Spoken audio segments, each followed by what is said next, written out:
Hey, this is the Change and Grow Wellness Show, and this is Jackie Grant, and I am your host. And this is the show for you, the busy professional who wants to increase your energy and productivity to live a healthier, happier life. Now, tonight we have a guest, Duncan Price. Hi, Duncan. Welcome. Hey, It's so great to have you on, Duncan.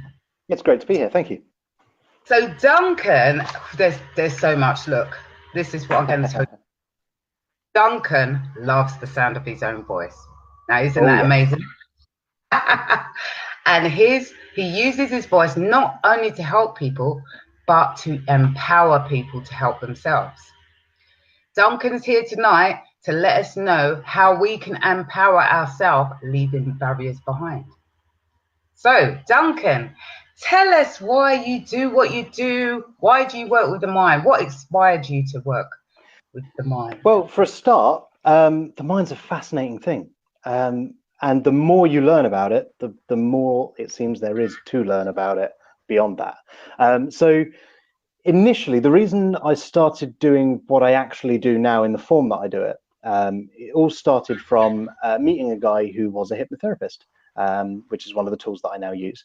And initially thinking, what a load of rubbish, until he kind of expelled a lot of the myths and preconceptions that I had, which a lot of people tend to have, and explained what it was really all about. I then found myself on a self-hypnosis weekend workshop, learning how to use the power of my subconscious mind to achieve more, basically.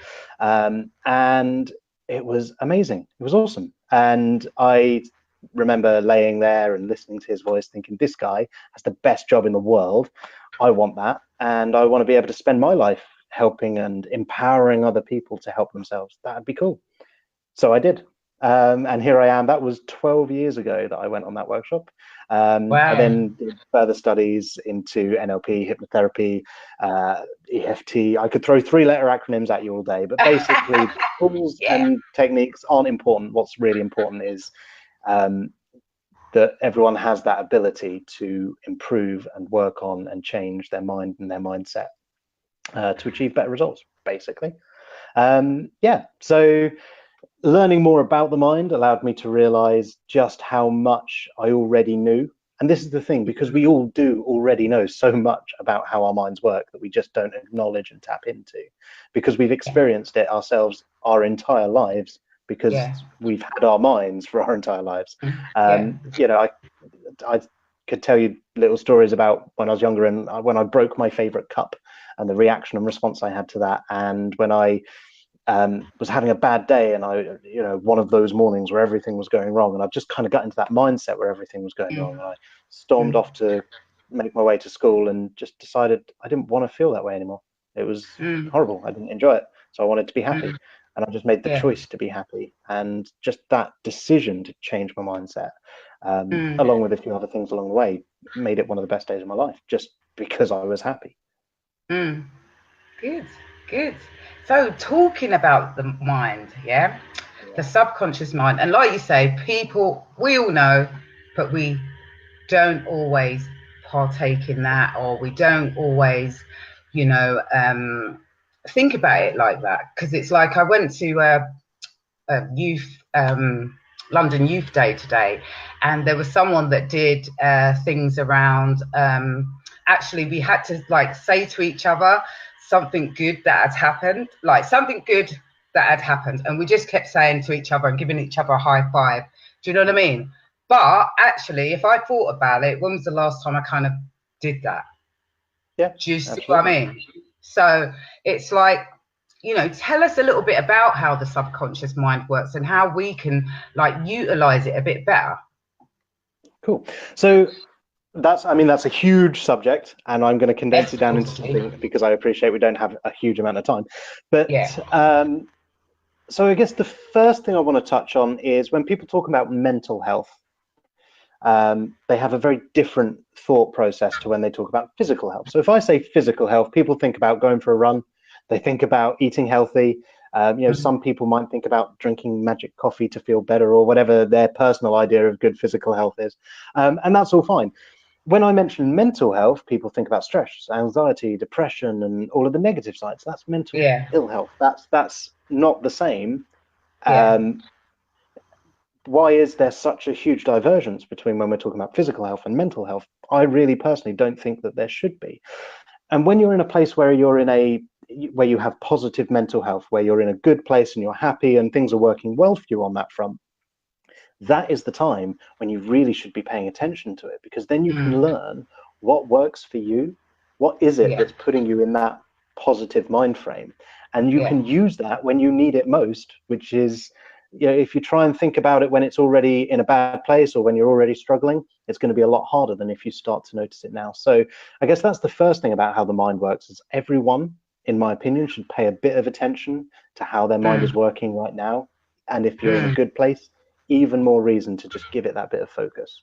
Um, so in terms of how the subconscious mind works specifically, if you want to break it down in that sense, um, the subconscious is very, very literal, and it doesn't really understand the difference between reality and imagination. So a lot of issues that we create for ourselves, and I use that phrase create for ourselves because we absolutely do create most of our own barriers. But here's the great thing: your brain's not broken. If you're putting those barriers in your way and you're causing yourself difficulties, struggling to try and get past that, or not even recognizing that it's there in the first place, that's not your mind being broken or needing fixing. Your mind's working exactly as it should be. It's just Mm. that, it's trying to help you with whatever that may Yeah. be. It Mm. just doesn't necessarily understand and isn't quite focused in the right direction. So, for example, if we talk about anxiety, because most people will have or will do suffer from anxiety on some level at some point. Not Mm. necessarily to the point where it'd be diagnosed as a disorder or a condition, but Yeah. we all get anxious at times or nervous about something.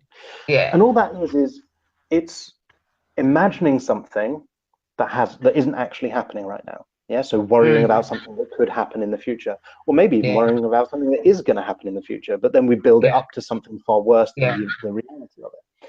And Yeah. this comes back to what I was saying about the subconscious doesn't understand the difference between reality and imagination, because in that Mm. scenario, you start to have the physiological response as if that is really happening. Mm. That's what Mm. anxiety is, feeling that fear response when there's not actually a real thing to have that response to, Yeah. because your Yeah. mind's just imagining it. But here's the thing: Mm. that imagination that you have that's creating that anxiety, that worry, and that physiological response to something that's not even happening is Mm. exactly the same part of the mind that can make you feel really good imagining all the wonderful things that you're capable of or that could happen in the future. Yeah. So the more prone that someone considers themselves to be to anxiety, for Mm. example, that just shows that that part of their mind is working well and is powerful. Mm. So Mm. powerful that they can create an issue where an issue doesn't even exist. So that Yeah. same part of the mind can be used in the opposite way to Yeah. actually create a positive where one may not even exist, to make you feel good about things and to change your perception. Because realistically, perception is all makes all the difference. Yeah.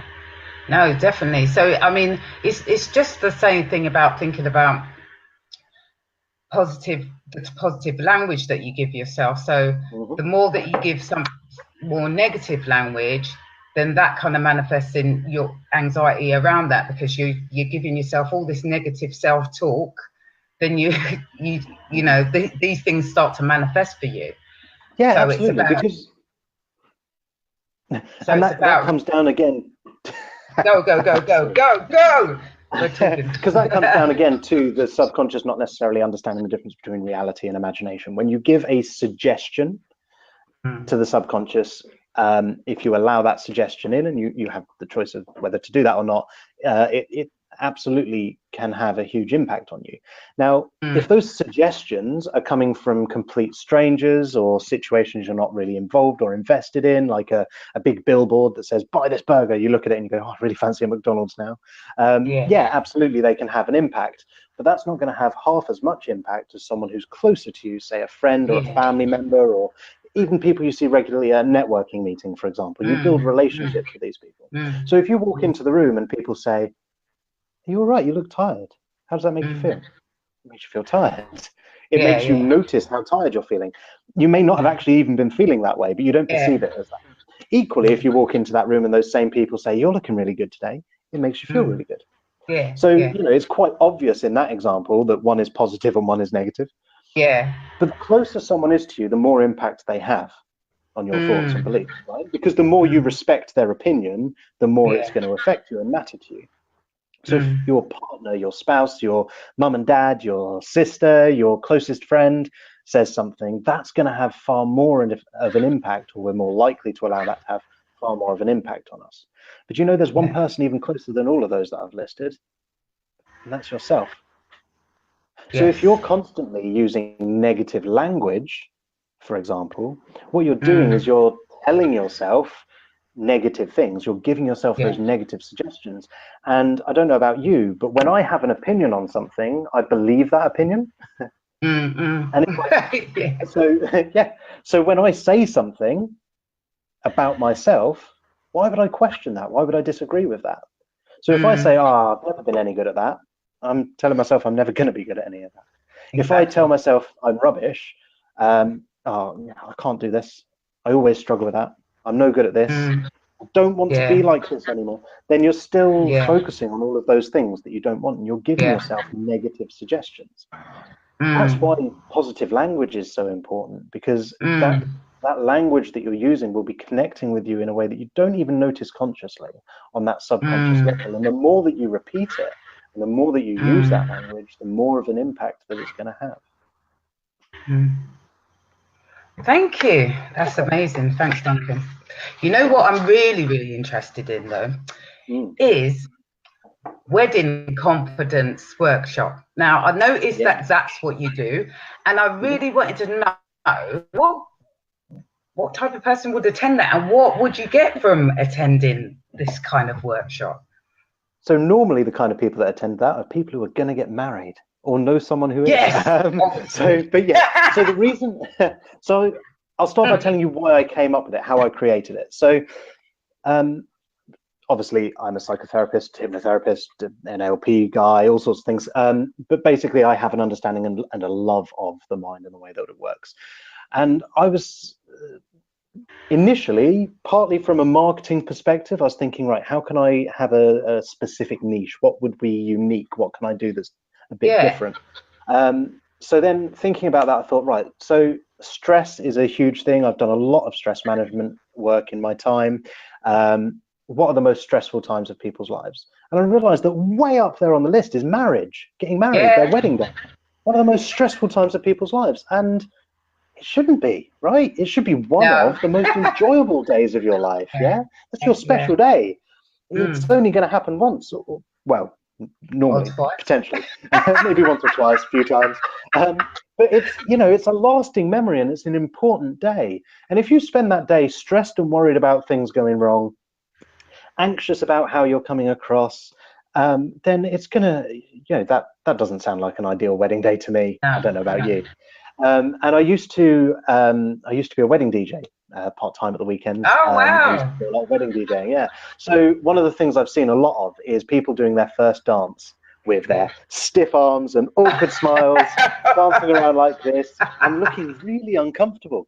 Oh And I no. realized that the difference between an enjoyable first dance to watch and a painful, uncomfortable one to watch isn't the quality of their dancing, No. it's their confidence. Yeah. So if you watch someone dad dancing, for example, yeah, that drunk uncle at the wedding or whatever, he's having a good time. It's Yeah.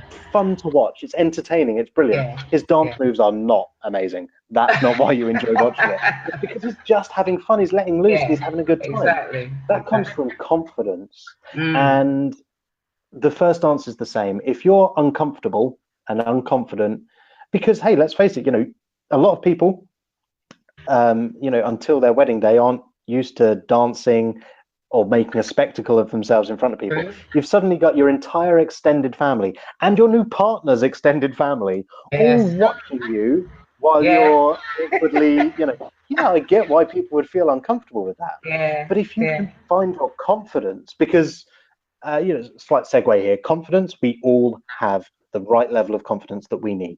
We can all be confident because we all have been, whether that's sat in a conversation with your mum, or whether it's, for me, I feel confident standing up on a stage in front of loads of people. Not everyone's going to feel that initially, but actually we all have the ability to feel just as confident in any situation and setting. It's just changing the mindset around it. But anyway, back to the subject. So if the bride and groom are feeling confident and comfortable, it becomes about a shared moment between the two of them.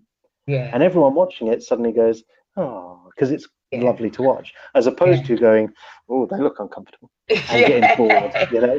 Because a bad first dance, as someone who's seen a lot of them and isn't emotionally attached to the people that are doing it, a bad first dance is painful to watch. It feels like it goes on forever. You just want to stop it and get everyone else up involved.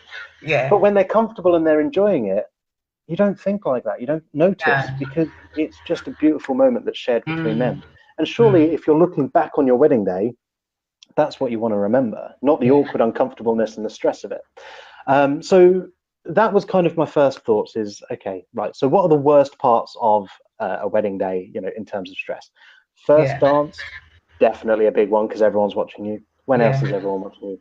Speeches. Public speaking is one of the one of the number one fears that all people have. And it goes back to primal times, you know, standing up and making a target of yourself puts you at risk. That's why we're scared of it, basically, in its simplest form. So the first dance, the speeches, and the photos, because people feel uncomfortable when a camera's pointing at them. Now, if you can feel confident in those three situations, that's going to make the entire wedding day better, because you're not going to spend the entire time beforehand worrying about your speech and therefore not being able to relax and have a good time and enjoy your own wedding day. You're going to be able to, when it comes to having the photos taken, you'll be able to focus on the memories and the moments with your partner rather than worrying about the camera that's pointing at you, which means that when you look back on those photos, you'll see someone comfortable and happy enjoying themselves, not someone who looks really uncomfortable, which obviously is because of the camera, not the husband or wife, but it won't necessarily look that way when you're looking back on them. So those are the three areas I focus on. And the reason I put it together as a workshop is I didn't want to work one-to-one with that person. I mean, I do that. That's something I offer anyway. But by doing it as a workshop, it means I can get the entire wedding party involved. So I can have the bride, the groom, the father of the bride. It's the whole wedding party. Yeah, exactly. Because then it creates a network of support. So it's not just the bride and groom. They've got people around them that know how to step in and help as well. But also it means that, you know, the father of the bride, for example, and it's not always him, but it always is. It often is. The father of the bride doesn't want to admit that he's not very good at public speaking. He doesn't want to admit that he needs any help. He wants to, you know, get up and do his thing, and doesn't, you know, wouldn't want to admit a vulnerability, effectively, because that's what it would be by saying that he needs help. Whereas if it's a wedding workshop, wedding confidence workshop, he can come along and get involved to help his daughter out, to be part of the thing, and then he can benefit from the same things without needing to feel like he needs to ask for help. That's just one example, but it just allows for that whole group to have, and it makes it more fun. It's a laugh, you know. It's not about let's sit down and be super serious and boring here and everyone make lots of notes. It's about, right, let's have some fun together now, because then you'll see how easy it is to have some fun together on the actual day as well. So, oh, hello, sorry. Facebook Live Videos 101, make sure your camera is well supported. Throw that tip in for free. No, that's amazing. That is amazing. That I've never heard of a workshop like that. So that's really great that is on offer, because seriously, it's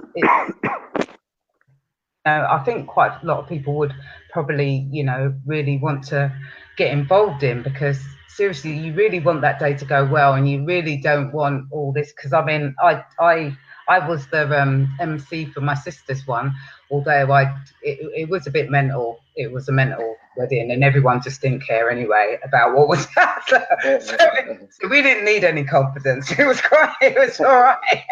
But from what I know of you, that does not surprise me.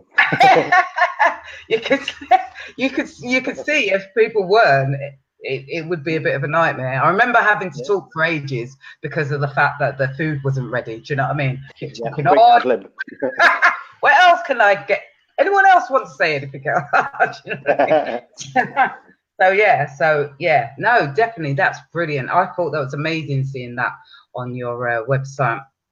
Anyway, See, so when I first launched, yeah, go on, no, I was going to say when I first launched it, I had so many people say, God, I wish I knew about that when I got married, or I wish I had that, or it's interesting how many people afterwards look back and think what a difference it would make, but don't necessarily realize until it's too late. So that's one of the reasons that I do it as well, is I want to kind of help people to recognize that it's something to think about and something to consider, because they're so busy thinking about planning everything and getting everything together. They quite often forget about how they actually want to feel on the day and what they actually want to experience from the day. Exactly. And I mean, I have quite a few clients that, come to me in order to kind of lose weight for that day. Do you know what I mean? So, actually having that, now knowing that you do that, it's like, oh, is that something you might have thought about? Do you see what I'm saying? It's something for me to say to people as well, that, you can do a confidence workshop with your whole family and the other person's family, and get it all sorted beforehand, instead of everyone running around like a nutter on the day or not. So it's quite funny because go on. I was just going to say, when I first meet people, because I do a few wedding shows and things like this, when people first see me and they're planning everything, it's in the early stages, they're like, oh, that's a nice idea. Yeah. It's not until a couple of months before the wedding that they suddenly go, oh, pants, I need this. I'm really, because it's not until the pressure's there that they get scared. Anyway. Definitely. Cool. Well, I've got a couple of people. I'll mention it to them. They're not. Well, one of them is not getting married till next year, and one's getting married in a few months. Yeah.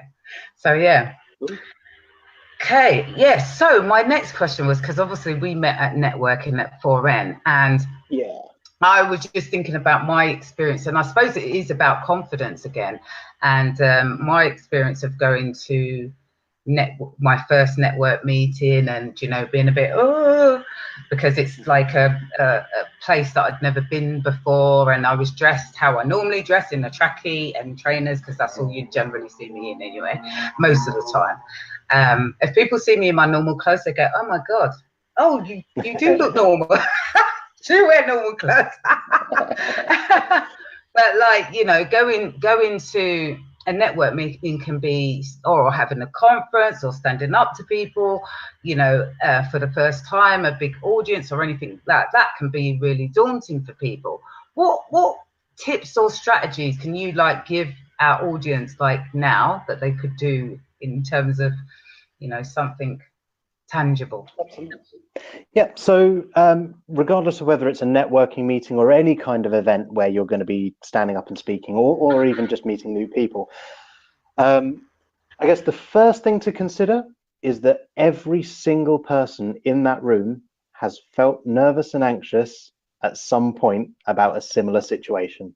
I've not met anyone that I've spoken to about it in detail that would say that there's never been a situation where they've walked into a room full of people and felt like they didn't quite belong. Yeah, the most successful people in the world feel like that at points. It happens. It's normal. It doesn't have to get in the way. That's the exciting part.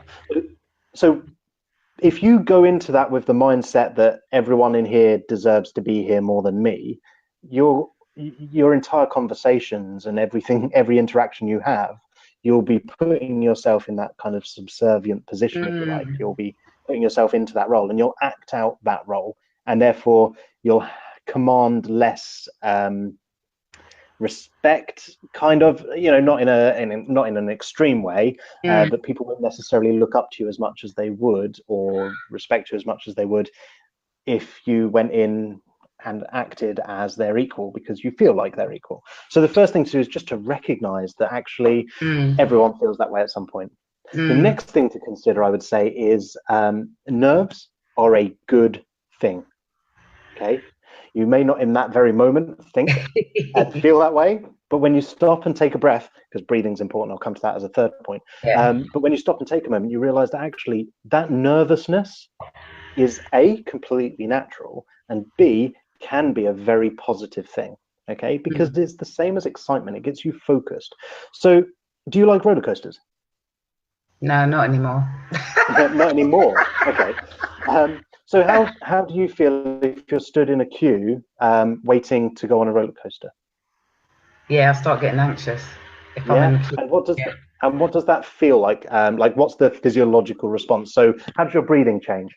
Yeah, my breathing changes. It gets kind of shallow. My throat, Shallow I can breathing. feel like it's something in my throat, stuck in my Yeah, throat. I'm absolutely. like, Yeah. my stomach starts So your churning. heart's beating faster, your breathing's Yeah, more yeah, shallow, you start to feel it in your throat. Yeah. yeah. So forget that for a moment now and tell me how it feels when you're excited about something. You're really looking forward to something. It's about to happen and you're all worked up and excited. What happens to your breathing? My breathing starts racing. I get faster. I like So your heart's beating faster, your breathing faster. becomes more shallow. Yeah, Yeah? yeah. Isn't that exactly what you just said about fear? Yes. Yeah. It's exactly the same thing. The physiological response is exactly the same. Your heart's beating faster, your breathing's becoming more shallow, etc., etc. The difference between excitement and fear is just the mindset. That's all it is. It's that perception. That's all. You're pumping your body full of adrenaline because you're scared and you Mm, need to run away. Or are you yeah, pumping your body full of adrenaline because you're excited and you're yeah, ready to deal with this situation? Take the bull by the yeah, horns. Yeah. So yeah, when you're feeling those nerves, embrace them. Enjoy the fact that you're feeling nervous because it's going to help you to stay focused. Use it as a good thing because you absolutely can, and that's all within in the power of just thinking about it differently. So that's the second thing. second The thing, yeah. third thing, breathe.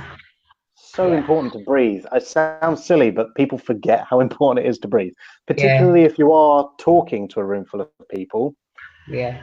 Breathe before you start because we're taught this from a young age without realizing it. We're programmed from a young age, especially throughout when we go through school. If someone's in the middle of talking or people have been talking and then suddenly it's quiet, oh, we need to pay attention again. Yeah, Yeah. So networking meetings are a great example of this. For networking, especially during the 40-second round, everyone's head down and eating their food, and everyone's been standing up and doing their thing and their thing, yeah, and the yeah, next one and the next one. So you need yeah, to stand out. And one of the easiest, simplest ways to do that is to just wait for a minute before you talk, because then everyone who's got their face down in their plate notices that it's really quiet, so they look up to yeah, see why it's quiet. Are they meant to be talking? Are they in trouble? Because if you're not yeah, paying attention, you're in trouble, right? That's what we learn yeah, in school. yeah, So, so if I stand up to do my 40 seconds, I'll pause, I'll take a breath, then I'll begin. And just mm, that moment of taking a breath, it does two things. One, it gets people's attention, but two, more importantly, it allows me to take a moment to take that breath and center myself, prepare myself so that I can go for it and do my mm, 40 seconds or present whatever it is that I'm talking to the room for. mm. So breathing's really important. Then breathing during as well, because particularly if you are feeling a bit nervous, the temptation is to talk faster because then you can get out of the way quicker and you're not sure, Yeah, yeah, and no one can yeah. understand what you're saying anyway. Exactly. If you pause and breathe, you're able to stay calmer. Everyone watching you will see the confidence. They'll perceive that you're confident in your abilities, and they will Mm, have more confidence in you and your abilities as a result of mm, that. Because we yeah, have these thing called mirror neurons. It's really fancy science stuff. It sounds it's not. It's quite simple, really. Basically, when we watch people feeling a certain way, we feel the same way ourselves. Yeah, yeah, it's yeah, the basic survival thing. It's why when we watch Disney films and they stop drawing the deer, it makes us sad because the people on the drawings on the TV are sad, yeah, Or when we watch someone, a great example of this, there was a Facebook video I saw quite a while ago now, actually, where someone was watching something on their phone on the underground, and they started laughing, and someone else is filming it, and slowly but surely, every other person on that train ended up laughing. Initially, someone laughing at the fact that she was laughing, and it's contagious, and everyone on the train was laughing, or everyone in yeah, that carriage at least. yeah, And that's exactly the same thing. We feel the way we see other people around us feeling as well. So if you mm-hmm. stand up in a networking meeting and you act like you're confident, you come across with confidence, you pause, you breathe, you project, etc., then even if you're not entirely feeling that way, you'll begin to feel that way more anyway. but everyone else will perceive you as being that Yeah. way. They'll start to feel confident. They'll assume that that confidence is because they like you and they're confident in your abilities. Mm-mm. That's not the case. Brilliant. So, hope you enjoyed that bit. That was really good. Thanks, Duncan. You're very welcome. Okay, so my final question for you today is about sleep, because I know that a lot of people have trouble with sleeping. Yeah. Yeah. And you know, it's something, especially now with with the heat Oh, that the we've heat. been having. Because I've had some nights with no sleep, but you know, when it's a normal time, you know, what tips have you got for people that might be experiencing some problems with sleeping? Loads. So I'll start with, so before I talk about sleep, I'm going to segue slightly and pick up on something else you said, because you spoke about Okay. how hot it is at the moment. You're right, it is hot. It's Yeah, not pleasant. it is. Um, Drink some water. so if anyone wants to check out my website, I've got a blog post on there that I wrote actually like last year, but obviously is relevant again now, about how to chill out, how to trick your mind into feeling cooler. Oh, cool. So yeah. So I don't feel the cold. I've never had a problem with the cold, but I do get hot very easily. Yeah. I'm just, that's my body chemistry. That's how I am. But there are a few things you can do to help you to feel a bit cooler. Little things like chewing gum or mint will help you feel cooler, because the receptors can't actually identify the difference between. Well, I won't go into the boring science of it, but basically, chew gum, breathe in, you'll feel a cool sensation, right? That cool Yeah. sensation is not actually cooling, but it just feels like it is. So if you use like a mint face wash, or you brush your teeth or chew some gum, and then deliberately like breathe in the air like that, then that'll help you to cool down. Cool the wrists as well, because this is where the blood is flowing, or one of the most surface areas that the blood's flowing. It's also flowing fastest. So if you can cool the wrists down, that'll help you to cool down the rest of the body a lot easier. And yeah, there's loads of other tips on that blog, but yeah, so there's a couple of things straight away that you can do. Another thing you can do, particularly when it comes to sleeping, this is something I personally do. It sounds a bit weird, but if you're anything like me, you'll love it. Put your pillow in the fridge. Put your pillow in the fridge. Cool. Then when you go to bed, take your pillow out of the fridge. You've got this lovely cool pillow to rest your head on. It's beautiful. And as that slowly cools your body temperature, that will naturally help you to drift off to sleep as well. Brilliant. So it's weird, but I love to keep pillows in the fridge. I'm odd. So yeah, anyway, we're not talking about heat. We're talking about sleep. So first and foremost, I could talk for a very long time about sleep, and everyone's different. Everyone has different reasons why they struggle to sleep. I've actually written a free guide, a free ebook, which is downloadable from my website, which I'm happy to share with anyone that wants it, which is just full of loads of different tips, tricks, things that you can try that will work for you. So I won't cover all of them right now, but I'll talk about a few of them, some of that are the most effective, and one that is the most bizarre, because I like weird. I like to do things differently. Because the thing is, if we do something different that we've not done before, then we can expect different results, right? Because if you always do what you've always done, you'll always get what you've always got. I think it was Einstein, or at least attributed to Einstein, whether it was him or not, who knows, the internet, that said that the definition of insanity is doing the same thing over and expecting different results. Yeah. So maybe someone will correct me in the comments about who actually said that, or if it was him. But yeah, so if you do something different, you can expect different responses and different results. That's why I'm happy to be weird, because I'm different. That means I can get better results, right?